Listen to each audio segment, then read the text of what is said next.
part of the Press Play Podcast Network.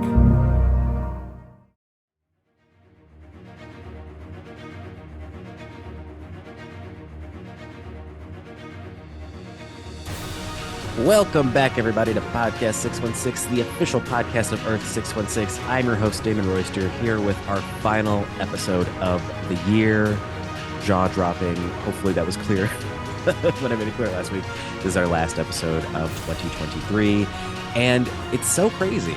Michael, I don't know if you remember this, but our first episode of 2023 was Loki Season 1, and it just is magical how it worked out. The final episode of the year will be Loki Season 2, aka Time is a Tree.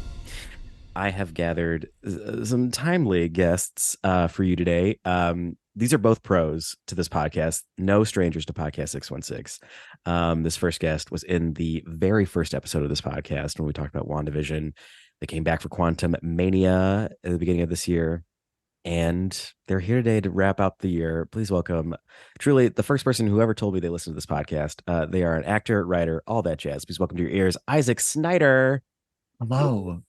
Hello. Isaac, how are you? I'm so excited to be back here. And I really, really appreciate you bringing me back here because, yes, I'm a longtime listener, fan of everything. Yes. Hey, thank you for answering my emails. Love to have you here, Isaac. My next guest has never told me they listen to this podcast. I truly have no idea. They're even shaking their heads. They don't do it. So please open your ears. The tallest man I know, Rob Wilson. Hey, what's going on? It's really an honor. Thank you very much. Hey, Rob, you still tall? Yeah, I'm pretty tall. And now I sometimes listen to the podcast, but I always listen to you, Damon. Okay. No, and honestly, that works for me. So I'll take it. That does work for me. Okay, we're wrapping it up. I think every time I do a Marvel TV show, I always say, I don't know how to do an hour-long conversation about a TV show. There's 6 episodes, so many moments to go through, so many characters to talk about. But I think we should at least start, Isaac. I know we've talked about it offline, but if we could just get it in canon on record, what are your thoughts about the Loki TV series in general? And, specifically like season 2, how was it for you? Absolutely. I mean, I was really blown away by the level of intelligence that was in this season. Like, whoever wrote this has to be a little bit of a mad genius because there's just so many nuances, metaphors, time in among itself being this physical thing that's some out there thoughts. I really love it. I think that in terms of what Marvel is trying to set up, allegedly it is We don't know. pretty cool. Yeah, I really do love it. And with this new season, I didn't think that the first season could really get any better necessarily, and yet somehow it feels like it did. Oh yeah. I was telling producer Michael before we recorded, I was a little not impressed with the first 2, or at least episode 2 and 3. And I was a little worried, but then the back half of the season really blew me away. Rob Wilson, you are infamously a big fan of Loki. I believe you're wearing a Loki fan t-shirt as we speak right now. If you can contain yourself, how do you feel about Loki season 2? Yeah, I love it. There's been talk about there being kind of a downturn or a downtick in the quality of kind of Marvel stuff for a second year. And I think that this is kind of a return to form. The first season of Loki was one of my favorites. And this one did not disappoint. Yeah, it's so weird because I love most of the characters, which is difficult because usually there's somebody that you hate. And there may be, but I have one. But this has been a great ride for certain. A nice wrap up too. Oh yeah. Yeah, definitely going out strong. Well, let's dive in and discuss honestly the biggest addition to the cast, because we start with, how do you say his name? Aurora Boris? Yeah, I think that's it. Yeah. We're going with OB. Yeah, OB, shorthand yeah. OB. But episode 1 of this season was called Aurora Boris, OB for short. Played by Academy Award winner Ke Huy Quan and Goonie for life, Ke Huy Quan. um, Isaac Snyder, were you excited? I know you and Ke Huy Quan have a bit of a history. There's tension there, I believe. There's just some slight tension. I Mhm. auditioned for the Goonies as well. Didn't get the Wow. role. I was very, very young. There, I would at best a baby. At best. No, I was so happy to see him in this season. I think that was a smart move on Disney. He fresh off of winning that Academy Award for Everything Everywhere All at Once. He's a hot name right now. Everyone wants to work with him. It was super smart. And he really does bring like a level of charmingness to the MCU that just like naturally like mends very beautifully. Like it makes sense that he's in a Marvel project. Yeah, and especially and like this kind of role that like expository. Any Buffy fans out there, the Giles character, the person has to like explain what everything is. You really want that like you want it to be fun to be told all the boring science stuff. Sorry to the scientists listening, but it's boring on paper. Like if you just handed me the quantum stuff, I don't think I would get as excited unless it was explained to me through OB's very funny mannerisms. And I will say, like, this season had such a fun pace. There was like such a quick pace to it. And I think he definitely helped with that of like his bumbling way of explaining things in like this mad scientist kind of way. Rob Wilson, how did you deal with the pacing of this season?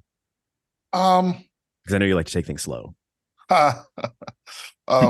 it's been known to be said that I do like to take it slow. Mm-hmm, mm-hmm. No, I really I like the pacing. I generally like to go downhill, you know. Yeah, If we can start slow and kind of get the bones of what the actual thing that we're watching is, get to like some like really solid foundational stuff, then I'm okay if we can move to a breakneck speed. And that's kind of the way that this felt like it was going. It felt like we started episode one, episode two, especially episode one, where we were kind of time slipping all over the place and not really yeah, moving any further, but we were getting all the pieces that we needed so that when we got to the back end of the season, we were able to actually move at a clip that kind of pushed us all the way to the end. So yeah, it's so weird. I'm usually so critical. I don't have anything really bad to say about this season, which is wild. I do want to add though, you were talking about OB. Uh, it's his childlike inquisitiveness that mm-hmm. makes the scientific speak much more palatable. I think that because he's so interested and he's so giddy about these particular things, it's infectious to the rest of us. Yeah. Yeah. Like his response to like life or death things, it's just like, oh, that's so interesting. Like, oh yeah, Yeah. you could fade away from time completely. Oh, Whoop. fascinating. Yeah. He really was very like low key about the fact that Boom. Ah. Sorry, I had to do it. Sorry, listeners, I had to do Pushing your agenda. Okay, please continue. But that was such a good point that you brought up, Rob, about the first half really laid the foundation for the back half, because I was not sold by the first half of this season. I kind of thought it felt like it was doing this thing that I've noticed a lot in dramas. I think is lost lost the TV show, that it's their fault. This like too many when too many people are like, there's no time to explain. There's absolutely no time. We have to, like, someone's like, tell me what's happening. It's like, no time, no time. We have to hurry. And I'm like sitting there like, no, you've got time. Like you could just say, hey, you're time slipping, or like he who remains is gone and now time is spaghetti everywhere. But they really did deliver on the threat in the back half, because like I was very shocked by like the character deaths that we got later in the season. Mhm. But before we get to that, I wanted to talk about, Rob, you said you didn't have any complaints. I do have a complaint. Oh. His name is Brad. Huh. Um I don't like Brad. Isaac Snyder gasped, and that's because Isaac, producer Michael, did some research, and we know that you had a previous relationship with Brad. So I if you thought want to, I thought we weren't going to bring that up. yeah, Oh, we're gonna, sorry. honey. We Sorry, we're paused the dropping bombs podcast. I today. didn't think we were going to bring that up. No, don't leave the Zoom. Your confrontation is coming your way. Ooh. Exit the room. Isaac, can you defend Brad, or hopefully don't defend Brad, or just explain to the listeners who is Brad, Hunter X5, For as he's known sure. to his friends?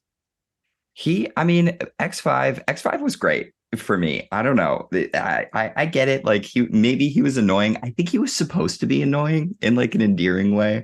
Like we have to have a punching bag, right? Like we have to have that one character that we're all like, oh God, this character. But still, they progress the story because they're like a villain or whatever Brad may have been.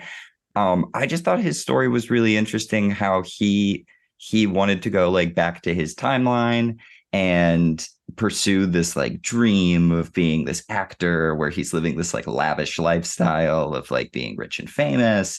And I thought that was like, it's like his humanity showing a little bit, like all of these people reminding us that all of these people that work in the TVA all have these lives on these different timelines. And besides the fact that they are all these like intense like workers of the TVA, they also have humanity and they're also people. So like I liked Brad because I thought that he was kind of like this representation of like people's dreams and like the things that you want to do on the timeline. Mobius had his dream. Yeah. I Go didn't ahead, Rob. I didn't care for Brad, right? Like as a person, but like because he sucked and he was supposed to suck at this.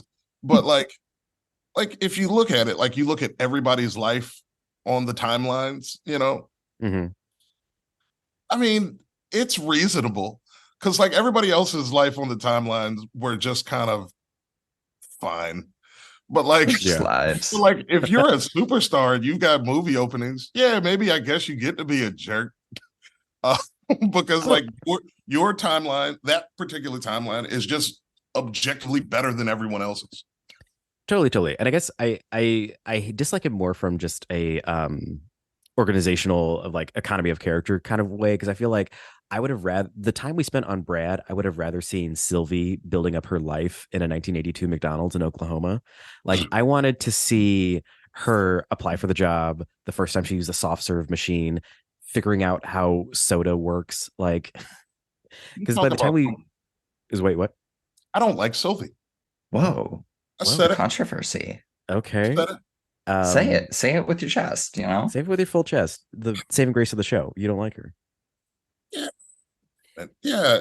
She's if Loki is our main character, and he probably is because he's titular, right? A bit of a giveaway. Right, yeah, probably. Like we've all had kind of like partners and friends who are this person in our lives. Like he could have cleaned it all up if this person would have just been even remotely reasonable. Like that are you referring to like the end, like the last episode where he had to choose like it's a time episode, so I'm talking about the beginning and the end. Just throughout the whole thing, she was just ridiculously unreasonable, and that just really drove me nuts because she seemed like a nice person, but like if not for this one sticking point, like it could have all been cool. I would agree. I do think her, like when she was going after Victor Timely, who we'll talk about next, she was a little bit like a little rigid and like she definitely wasn't flexible with this idea. And I think when you're dealing with time travel, you got to be open to other possibilities than just kill. Isaac Snyder, do you have any Sylvie thoughts? I mean, I admittedly, like in the first season, I knew that like there was like a lot of people who were like super into Sylvie. Like they were just like, oh, she's the best, like she's the real variant, whatever, all this stuff. Mm-hmm. And I variant. like, like I enjoyed her. I was like, yeah, sure, she's like pretty cool. It really truly was the season 2 premiere episode, that like end stinger where she walked into the McDonald's and the guy asks her like, what can I get for you, ma'am? And she's like, I want to try everything. And that was just like this is where I will applaud this series again and just like lift it up even more. The writing of this show is just like, it's so good. Like you walk into a McDonald's, you say you want everything, but it means so much more than just like the food that's on the menu. Like that's brilliant writing. Yeah. And you know, say what you will about corporations taking over all of America and, you know, entertainment. I think it's great that because we're in the pocket of Disney, we can just be at a McDonald's and not like, what do they call it in Coming to America? Whack Arnold's. Or in the Kevin Smith movies, Mubi or whatever. You know what I'm talking? Mubi, that whole thing in Dogma. It's like it was McDowell's, I believe it was in I'm sorry. Who had Whack Arnold's? Whack Arnold's was something, but McDowell's, yes, I do remember that. So love that we get like a full McDonald's. Sorry I'm trying to get corporate sponsorship for McDonald's. But makes sense, yeah.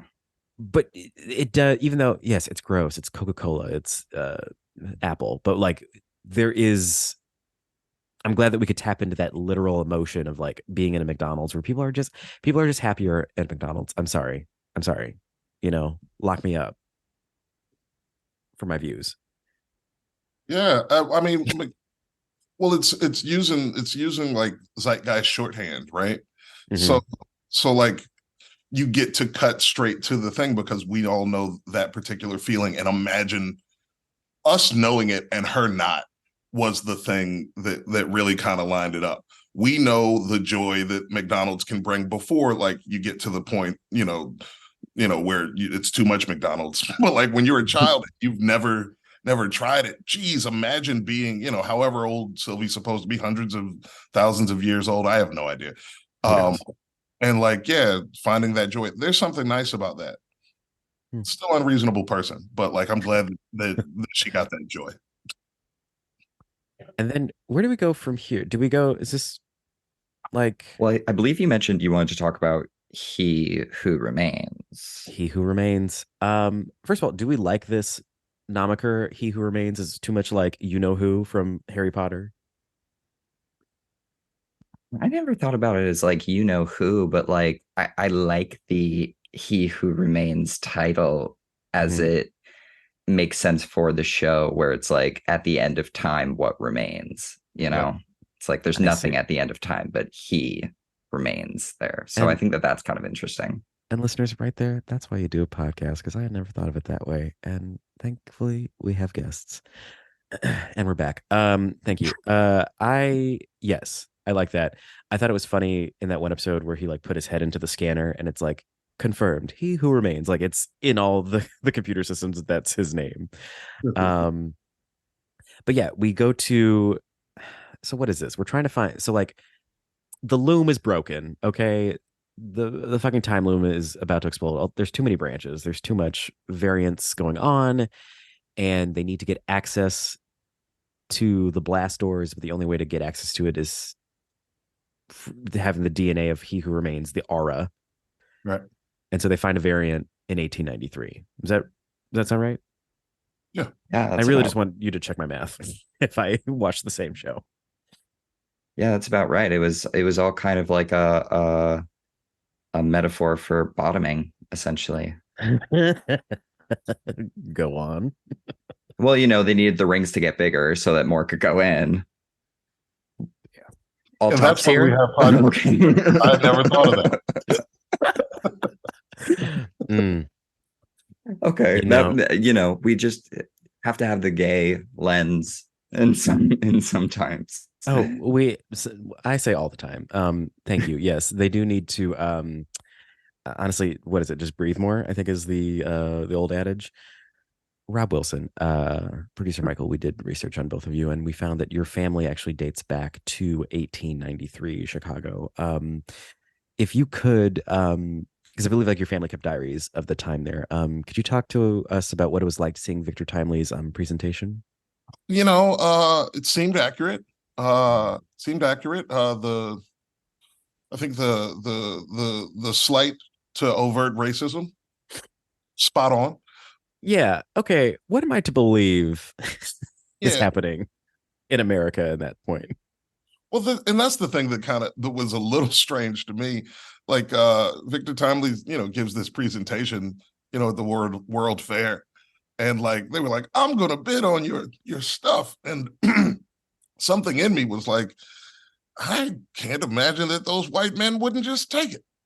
Yeah. Uh, like I was like, this is pretty progressive of Marvel, I guess, if not inaccurate. That those white men wouldn't just strong arm him and take his little, electricity machine. It did that part rang a little untrue. But I was happy that he got over. Yeah, yeah. Very, very. And this was, this scene was fun for me just because it connected, because this was a post-credit sequence in the Quantumania, I believe. Morbius and Loki watching the show. I gotta say, unfortunately, this was my least favorite episode. I don't know, maybe I was distracted. It just was like, it just was a lot of like, I felt like wheel spinning. And I guess now we'll talk about him. What's his name? Jonathan Majors. His portrayal of Victor Timely was so frustrating for me to watch. The stammering and the stuttering and yes. As people at this podcast know, I love acting. I love actors. I love making choices. I love making choices. It's great that he made a choice, but it just was like, it just, in a show that's already stalling the plot, we have this slow character. It frustrated me, and I was kind of rooting for Sylvie, Rob's least favorite character, to murder him. Am I alone? Am I alone in that? I disagree. I mean, I felt like, again, he was using like some kind of shorthand to show that he was one of the least of the He Who Remains variants. Like, I know that it was kind of a cheap shorthand, but like all the things were wrong with him. He was morally bankrupt. He had a speech impediment. He had confidence issues, which was strange because he was a confidence man. And also kind of a fraud, right? Because his inventions weren't. Yeah, nothing worked. So I mean, they just wanted to. I think they really wanted to show that like this is the least of these people. And like I believed it. I mean, if we're going to talk about Kang a little bit later, maybe. Like Kang has so many different variants. And yeah, most of them are better than Victor Timely. You know what I mean? So like this is like the worst one. And I like that. That helps me, because I guess I was waiting for the betrayal to happen, because I thought, all Kangs are the same, like they're all going to betray you at some point. And this one, he never really did. Hilarious that we watched him get exploded so many times, just ripped to shreds. Yeah, that was poignant. Like, tell us how you really feel. Yeah. And I guess this is a good time to talk about the Kang of it all, of like, I don't know, let's just do like a quick Marvel temperature check about Kang, who's like our new Thanos villain. I mean, one, do we like what we're getting from Kang so far, or He Who Remains?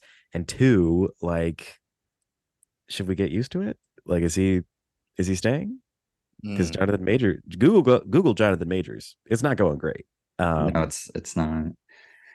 I feel like at this point, the multiverse saga as a whole, for like everything that's kind of been going on since then, or up until this point, has been kind of a little vague in terms of like what they're actually trying to do. Because like the way that this series even ends, it kind of like closes the book a little bit, where for like the TVA and like a couple of other different things, where you're just like, I don't necessarily know if we're going to go back to this chapter, or like Mhm. how much of this chapter is actually going to have an effect on Kang Dynasty and Secret Wars inevitably.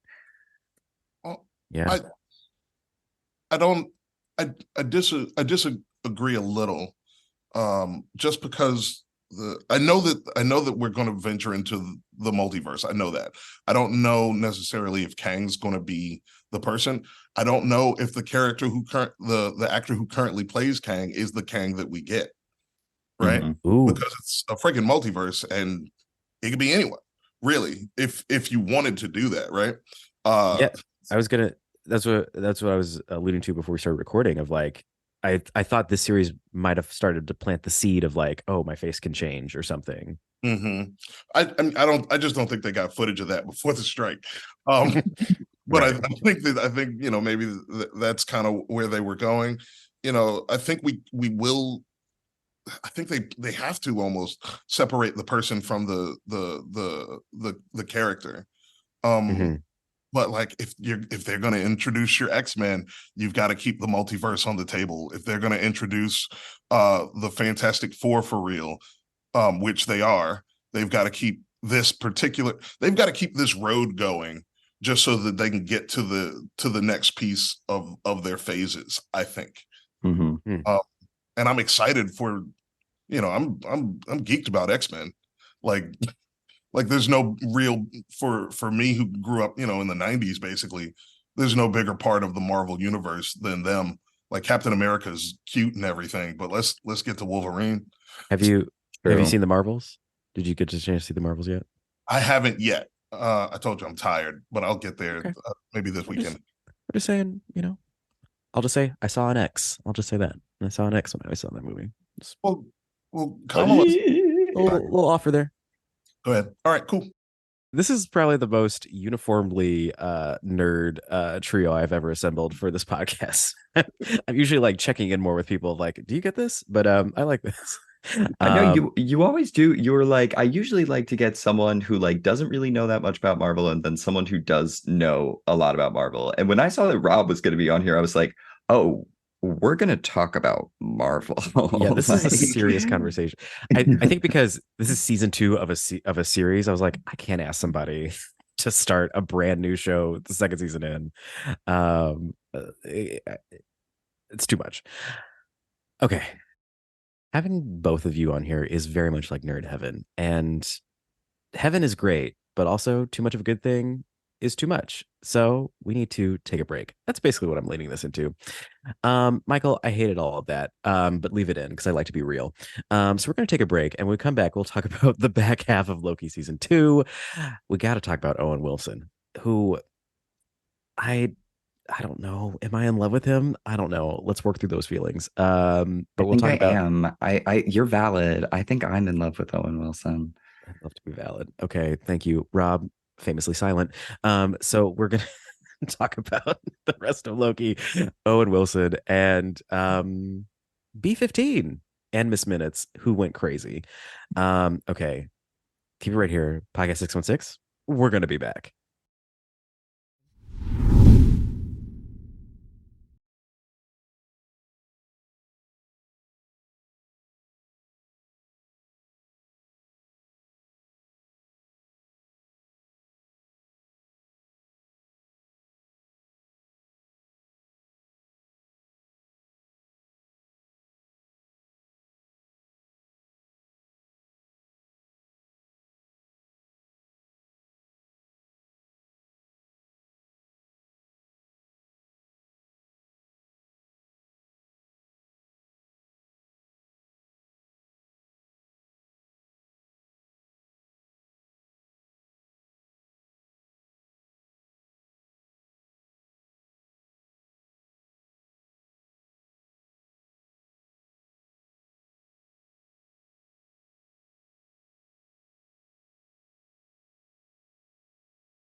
Hey everyone, this is Don Mike Mendoza, the host of Producing While Asian. Join us in Season 2 for more conversations with actors, artists, producers, and more from Broadway, Hollywood, and beyond, every other Wednesday on the Press Play Podcast Network.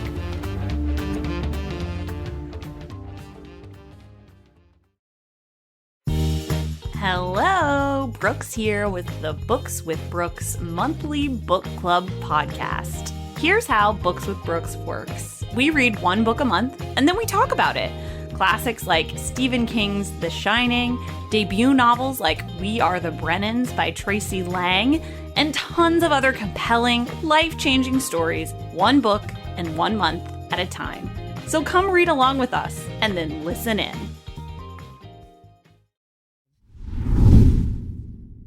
And we're back. We're back. So let's talk about Morbius, Owen Wilson. As much as Rob is a Loki fan, Isaac Snyder, I can't help but notice that you are wearing a full Mobius jumpsuit, just with Owen Wilson's mustachioed face all over your body. Can you talk to us a little bit about, keep it family friendly, your love for Mobius? Absolutely. I love a man who's after a good jet ski. Yeah. Just, it's the American dream, truly. Mm-hmm. If you can find a partner who wants a jet ski, think of all the other things they're going to want too. Yeah. Right? Okay. I'm glad good. we're starting there with his, because we learned his real variant life, like outside of the TVA. I'm just going to say it. He a bad dad. He actually kind of is. Maybe. Real shit dad. Maybe. I feel like the writers, they did us a little dirty with this.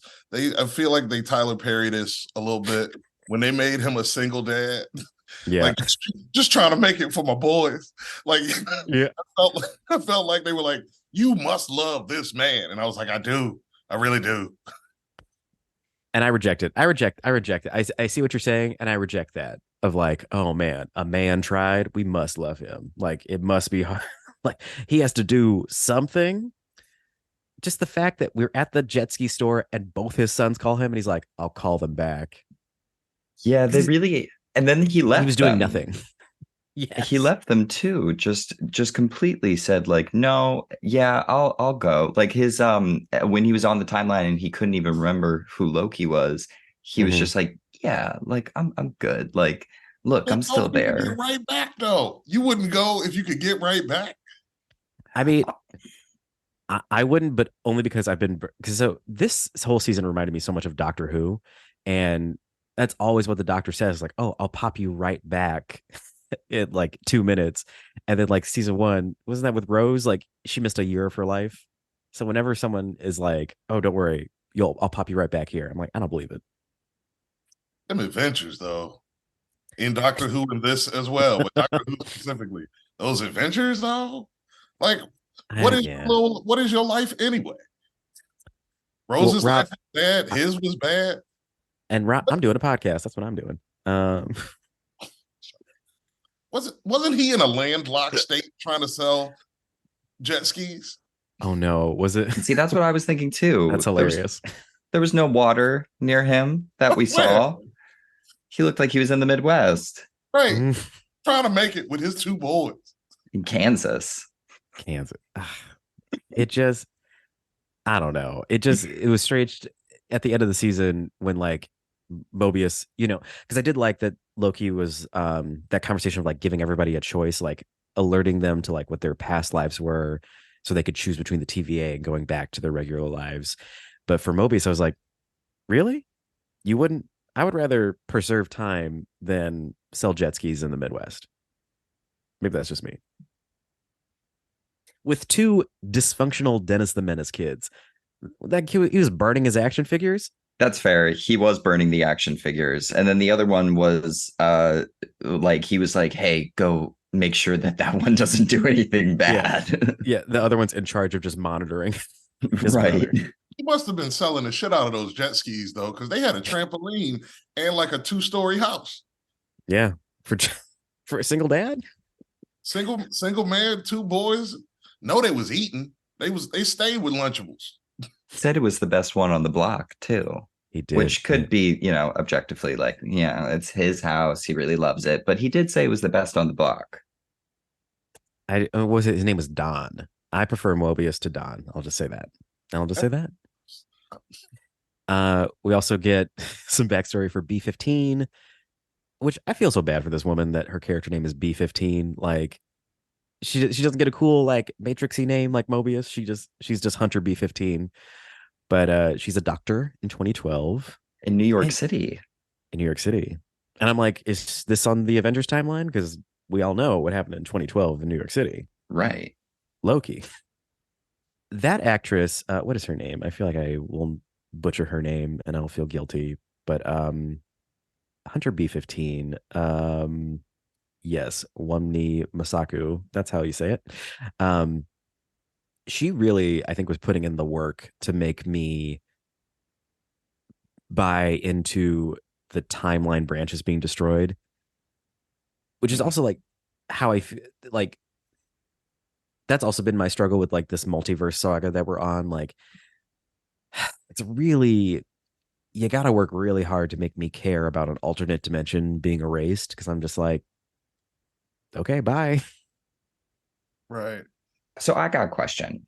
Please. Do you, and this is kind of like a weird little like Marvel, like where we're going question, but do you think that the multiverse and the story, the overarching story, do you think that it is palpable for everyday audiences the way that the Infinity Saga was like incredibly palpable because every single entry was an origin story? Yeah. So, you know, like everyone was kind of like, oh, I know I'm going to go in here. I'm going to learn who this superhero is. And then I'm going to see a little thing at the end that like ties it into everything else. But like this saga is kind of asking a little bit more of its audience. I agree. And that's such a good point that like there's not as many origin stories, you know, because so like you're coming in with people who have backstories. I feel like we're still checking in with people after the snap and the blip or whatever they want to call it. And then and also there's a new thing that you got to get ready for. I think it's going to be more difficult for people for a couple reasons. One, they're asking us to give a shit about a concept. Right? So like instead of like a stone. Yeah, the idea of a multiverse is a great big large thing in comparison to like this powerful trinket, right? But then these 6 rocks can do 6 different things. It was like, oh shit, it says it in the name: power, time, soul. Which I gotta be honest, like I felt like there should have been like a musical hit when they talked about the soul stone. Like, wow, the soul stone. But Marvel's also doing this thing, and like because this is the geekiest of your podcast, we're double triple geeked up. I mean, if they're still listening, they're ready for it. They're introducing what is like a Marvel like move like out of their playbook with the multiverse. They're introducing the idea of the retcon, like like in the future or what you're watching, somehow changing the continuity of what happened before. So like in the multiverse, it was like, oh shit. Again, I'll mention the X-Men. We didn't have mutants before, but now because we're in the multiverse, this exists and it has always existed. So like that's going to be difficult for people to wrap their minds around. It's weird because like when these superhero movies started coming out, like that was one of the things that I thought was going to be hard to get over, and like now we're at that point, at that hump, and like I guess we'll see how it goes. I don't know. Really? Oh, Isaac, I know you posed a question, but how do you feel? I mean, I hope, I don't know, so everything that I base off of when it comes to seeing Marvel from a perspective of someone that is not a fan is always from Evan. And it is very, for our listeners, who's Evan? Evan is my partner. I've been on a show a couple of times with him, twice. But you know, now I am with my new lover, Rob. So exclusive. Hey. We love to. What's up? Wow. Yeah. Chicago is going to be rocked by this. Exactly. It'll be all over the newsstands. Sorry, it's great, y'all. But I do think in a way, like, seeing his reaction to some of this stuff, he's been a little bit more like, wait, what is that about? Like, it's not like it's necessarily clicking as easily as it was in the Infinity Saga for him, where, you know, he's never seen a Marvel movie until him and I started dating, and then watched the entirety of the MCU with him. And in this saga, he's a little bit more like, wait, why does that matter? Why do the Eternals matter? Like, you know, don't stuff even mention stuff like that. Don't even bring her into this. The email. Don't bring the email into the conversation. I would agree, but here we are. But I also think there's like a little bit of like anticipation because we know what they can do. Like we've seen Endgame, and I think I've been feeling that mostly from my brother, who's like, well, where's this going? Where's this leading to? And I'm trying to remember to just be patient and, like, you know, in 2009, we didn't know what the fuck was happening. We were just happy to, like, great, Iron Man 2, sure, this will be great. It wasn't. So I'm just trying to, like, just take it movie by movie, show by show, day by day, step by step, branch by branch. Back to Loki. We have, for the purposes of where we're going, we have to give a minute to Miss Minutes. I will say I am very tickled that the first and only time anyone in the MCU has expressed sexual attraction, it was Miss Minutes. It's the only time. That, like, you can talk about, wait, what? Like overt sexual attraction, or yeah, okay, overt, because, you know, like Pepper and Iron Man and Steve and what's her bucket, Peggy, it was kind of that, like, we're gonna end up together kind of a thing. But this is the first time someone was like tried to seduce somebody in the MCU. I feel like I've never seen that before, and it was a cartoon. yeah, it was a little weird, right? Like Weird. we felt weird, right? Because I was like, whoa, Very this is a uncomfortable. cartoon very much being like, I'm horny. Like, not to mention, like, technically, he's her father. Yeah, ooh, a variant of her father. Yeah, Like, he legitimately made her, and she was like, I want to give you business. Weird. like she was, the splice of it all, you know? Remember that movie, Splice? Yuck. I remember making a choice never to see that movie because people would tell me about it, and I was like, I'm never gonna watch that. Yeah, it's a fucked up movie. But, you know, shout outs to Tara Strong, who's the voice of Miss Minutes, who is famously the voice of Tommy Pickles on the Rugrats. Now even weirder for me. You don't like Tommy Pickles coming out of Jonathan Majors?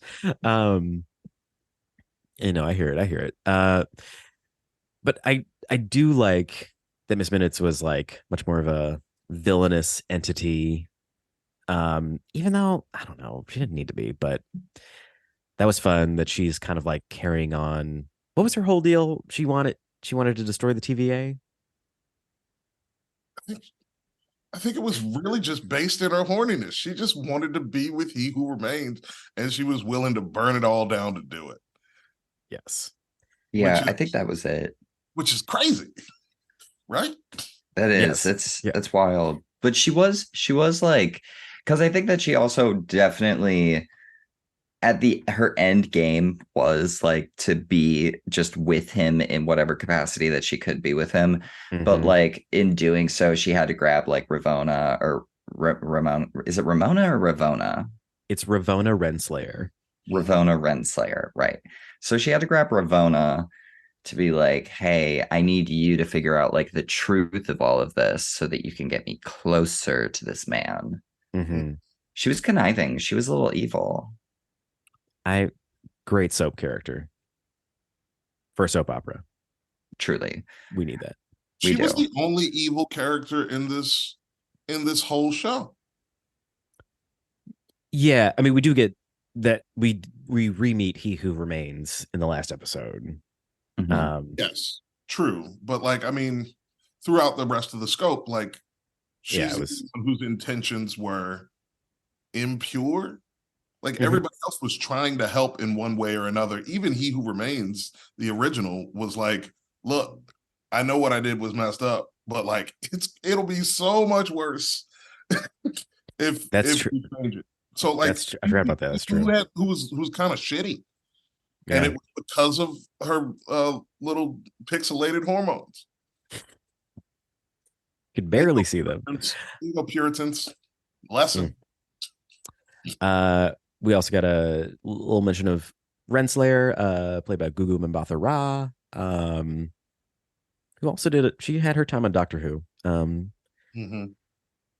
But she was I liked her in this. I liked her more in season 2 than I did in season 1, because like she just, mostly because in season 1 she was like, ooh, I really hate characters in drama, like this kind of like mystery box drama where it's like, I've got a secret but I can't tell you. Like she was definitely holding back more in the first season. So I like this season she was much more like overtly duplicitous and kind of on the run with Miss Minutes. And then what's up? Well, she was also very kind of like, so because in the comic books, which, correct me if I'm wrong, but I'm pretty sure like in the comic books she is like Kang's right hand lady friend who like really? is constantly there with him doing all of these evil things. So it was cool to kind of see her in this newer season lean a little bit more into that like villainous, I have my own agenda sort of thing. Because at one point I was kind of like nervous that they were going to try to throw some sort of MCU, like we're going to change the comic books thing and be like, she's actually a variant of Kang. And if that was like something that we had to then like try to figure out, and they didn't go that route. She's her own character, but still I think in the first season was very like stoic and represented the like, because she was a judge, so she represented the like justice of the TVA. And now she's definitely like the what if I go against everything that I stood for before. Yeah. And then she just ended up in that little limbo thing. Are we to assume it was the cloud that was coming over her at the end? Because she gets pruned and she goes to that little like grassy knoll where all like the other Lokis were in season 1. And then there's just like this purple light that was flashing at her because there was like that cloud that was like devouring people in that area. The Void, right? Was that what it was called? The Void? Yeah. I looked it up. I think it was called Eliath. Was the full name? Eliath. Right. Yeah. It's like a living void. So Yeah. Right. Living void. Yeah. Like, yeah, I think that's what we're to think, but I like this as a nice backstory, because we talked about her not being used really a lot in this thing, but like she wasn't used a lot, but I think that when she was there, it was really impactful, right? Like it really spoke to who he who remains was, right, and is. Yeah. And then like I think we've set her up, if Kang is the next big bad, to be like a force in this next coming wave, right? Whether it's a force against him or like the word's not tentative, but like kind of with him, but like with her own agenda.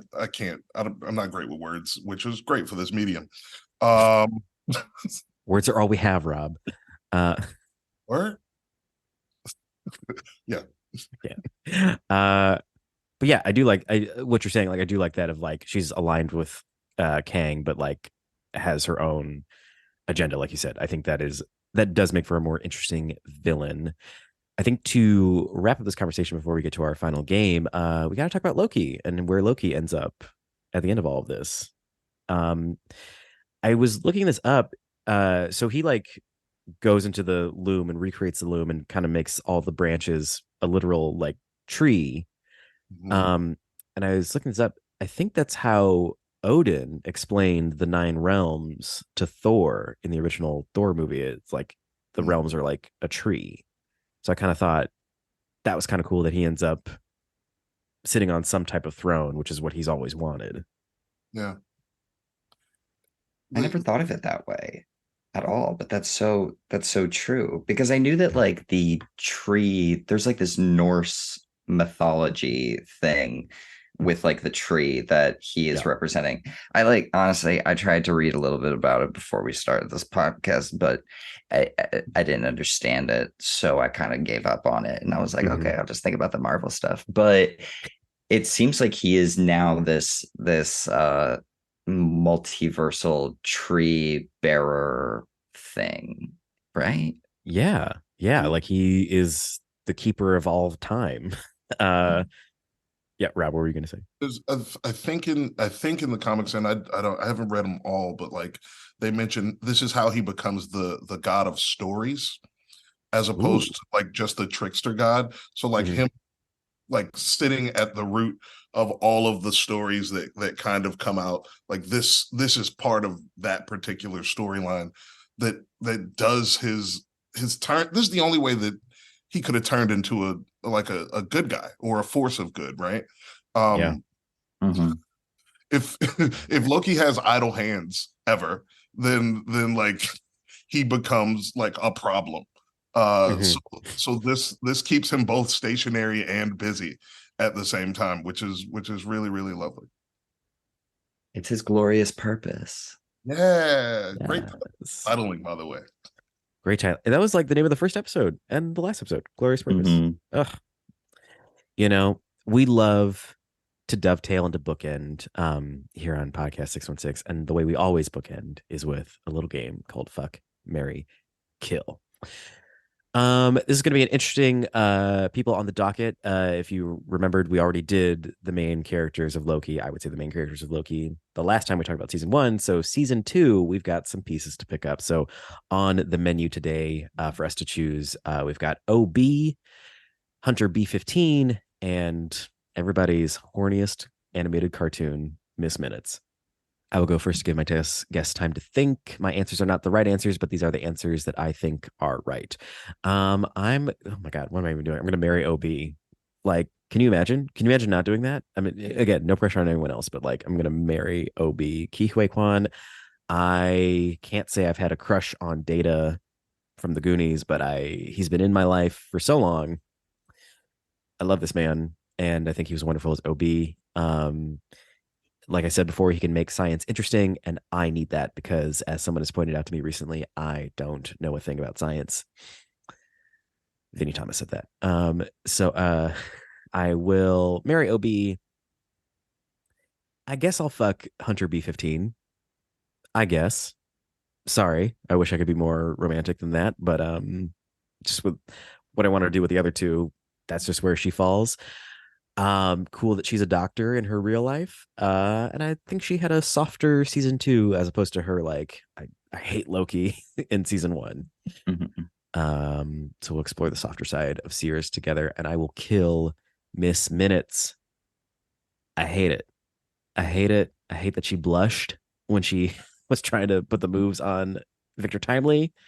I think she needs to be unwound. I think she needs to be reset. I think she needs to get clocked. You know what I mean?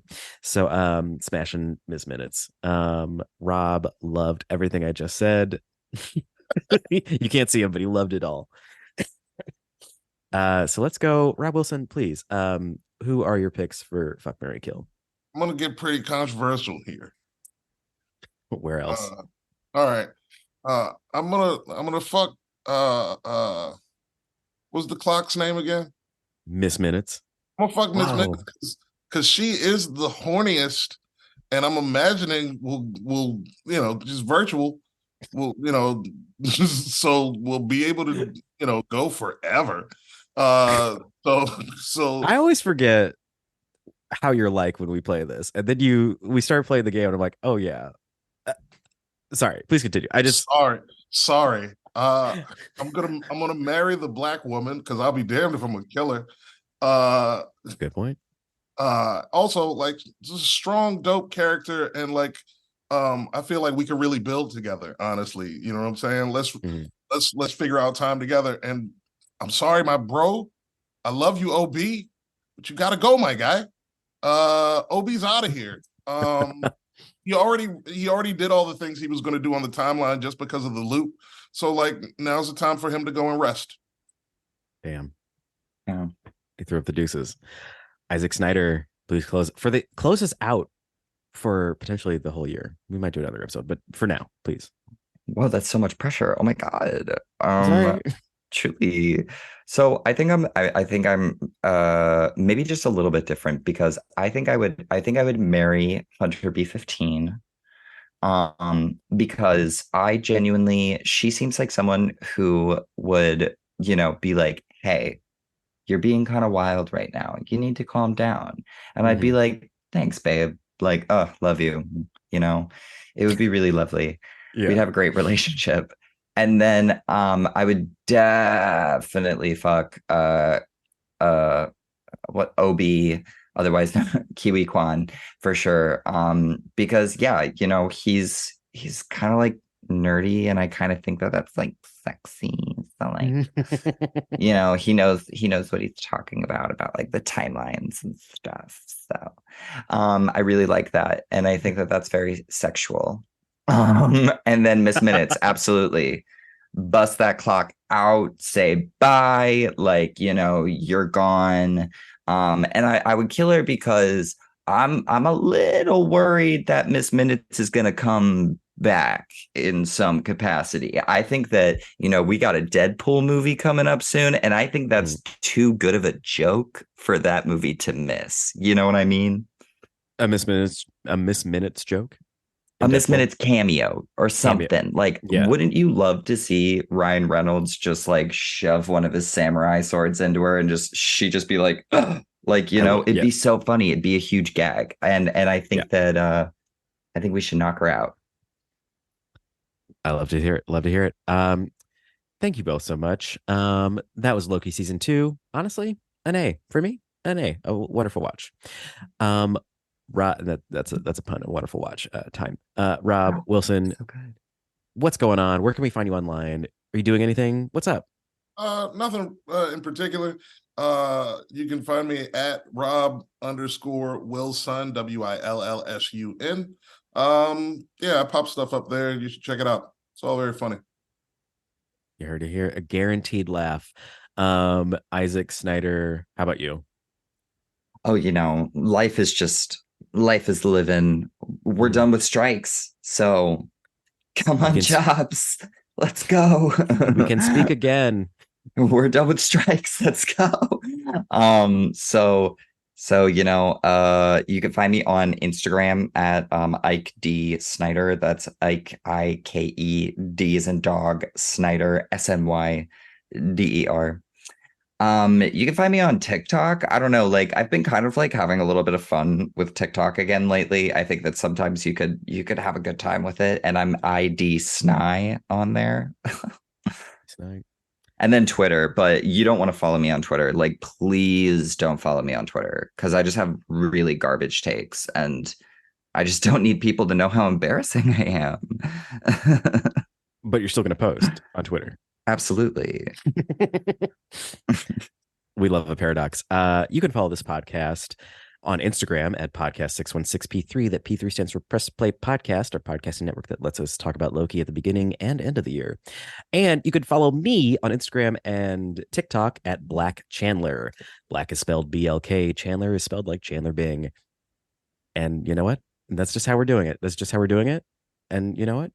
Talk to me offline if you have notes. Producer Michael, if you want to hop on the mic real quick, what letter grade would you give this podcast that we just did? R.I.P. Chandler, by the way. I know. True. Yeah. I have to say this was the nerdiest and snobbiest episode we ever done. Snobbiest. And there was a whole bunch of facts in this episode. Too much for me. Sorry. Yeah. But I Sorry, loved Michael. it. I loved it. I don't have a grade yet, but yet. Not yet. Maybe it'll be in the show notes or something like that. But yeah. This is the nerdiest episode we've ever had. It's a C. Oh my God, he's just too afraid to tell us. It's a C-. Is it an F? What are the? Oh no! Oh my God, you have to talk to my parents first, don't you? Oh, this is fun for me because I get graded by Michael all the time, so I'm like, sure, I'm due for one, well, low one. So I feel bad for y'all. Thoughts and prayers to my guests. But thank you, thank you, Rob, thank you, Isaac, thank you, Michael, thank you, Loki. You keep us coming back again and again. This has been Podcast 616. We might do Hawkeye. For the Christmas season. So keep like and subscribe us to see if that pops up on your feed. Follow us on Instagram. Leave a review. Let me know that someone other than Isaac is listening. But Isaac, please continue to listen. And until next time, don't forget that with great power comes even greater responsibility.